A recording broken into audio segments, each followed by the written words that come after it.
ঠাকুর শ্রী রামকৃষ্ণের লীলা। গল্প ব্রাহ্মণের গোহত্যা। এক ব্রাহ্মণের একটা বাগান ছিল। ব্রাহ্মণ দিন রাত বাগানের কাজকর্মে ব্যস্ত থাকত। একদিন একটা গরু বাগানে ঢুকলো আর ব্রাহ্মণের অতি যত্নের একটি গাছ খেয়ে ফেলল। ব্রাহ্মণ তাই দেখে রেগে অন্ধ হয়ে গরুটাকে বেদম প্রহার করল। প্রহারের চোটে গরুটা পড়ে মরে গেল। সকলে গোহত্যার জন্য ব্রাহ্মণের নিন্দা করতে লাগলো। ব্রাহ্মণ কিন্তু নিজেকে নিরাপদ বলে প্রচার করে।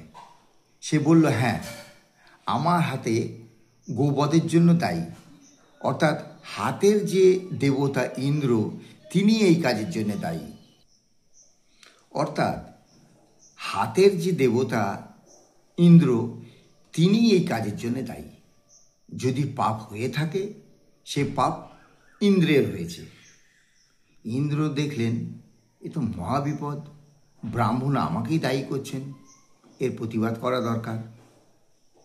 ব্রাহ্মণের সঙ্গে সাক্ষাৎ করার অভিলাষে ইন্দ্র আর ব্রাহ্মণের বেশ ধরে সেই বাগানে উপস্থিত হয়েছেন।